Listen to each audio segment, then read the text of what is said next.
sorry မှာဂိုးသွင်းရတဲ့ထက်စပိန်မှာဂိုးသွင်းရတာကပိုပြီးတော့လွယ်တယ်လို့ပြောခဲ့တဲ့ရိုနယ်ဒို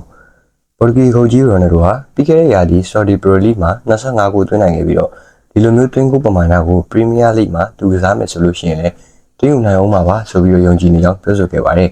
ပြီးခဲ့တဲ့2023ခုနှစ်ဇန်နဝါရီလမှာ Saudi Pro League အနာစာအသင်းကိုပြောင်းရွှေ့ခဲ့တဲ့ခုတ်ကြီးရိုနယ်ဒိုဟာအသင်းကိုရောက်ရှိပြီးနောက်ပိုင်း Saudi Pro League ကစားပွဲ84ပွဲကစားထားပြီးတော့82ဂိုးထိသွင်းယူထားနိုင်ခဲ့တာလည်းဖြစ်ပါတယ်ရိုနယ်ဒိုဟာ Saudi League ရဲ့သွင်းဂိုးအများဆုံးကစားသမားဖြစ်ခဲ့ပြီးတော့ဒုတိယဂိုးသွင်းအများဆုံးကစားသမားဟာမတ်အလာထက်28ဂိုးပိုပြီးသွင်းယူထားနိုင်ခဲ့တာလည်းဖြစ်ပါတယ်အသက်40အရွယ်ပေါ်တူဂီခုတ်ကြီးရိုနယ်ဒိုဟာ2021-2022ရာသီမှာဥရောပထိပ်တန်းလိဂ်5ခုအနက်မှာတစ်ခုဖြစ်တဲ့ Premier League က Manchester United အသင်းမှာနောက်ဆုံးကစားခဲ့စဉ်က24ဂိုးသွင်းယူနိုင်ခဲ့တာလည်းဖြစ်ပါတယ်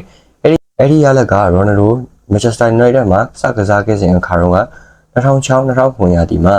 23ဂိုးသွင်းယူပြီးနောက်ပိုင်းထိပ်တန်းလိဂ်5ခုမှာကစားခဲ့သမျှသွင်းဂိုးအနည်းဆုံးရာသီတစ်ခုလည်းဖြစ်ပါတယ်ရိုနယ်ဒိုရဲ့ United ကနေ Saudi ကိုပြောင်းရွှေ့မှုဟာဥရောပနာမည်ကြီးကစားသမားတွေ Saudi မြေကိုအခြေချလာခြင်းကိုအစပြုပေးခဲ့ပြီးတော့ Saudi Pro League ကဥရောပဘောလုံးလောကနဲ့ရှင်လို့မရဘူးဆိုတဲ့ဝေဖန်မှုတွေကိုခရစ္စတီယာနိုအနေနဲ့ထပ်ခါအခြေပတ်ပြောဆိုနေကြတာလည်းဖြစ်ပါတယ်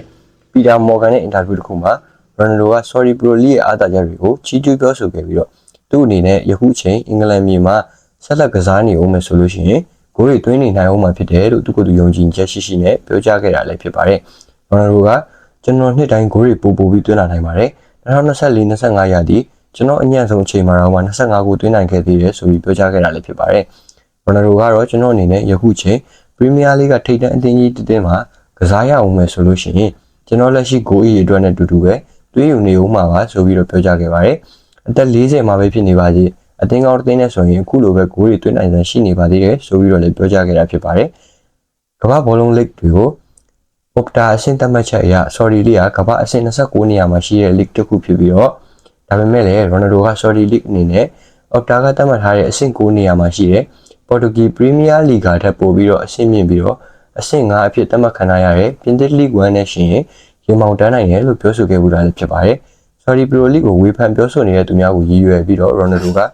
ကျွန်တော်တို့စကားတွေအများကြီးပြောကြမလို့ပါဘူး။သူတို့အနေနဲ့လည်းသူတို့ကြိုက်တာကိုပြောနိုင်ပါတယ်။ဒါပေမဲ့ကိန်းကနန်းတွေကတော့မလိမ့်ပါဘူး။ Sorry အကြောင်းကိုသူတို့ဝေဖန်လေကန်နေကြပါမယ်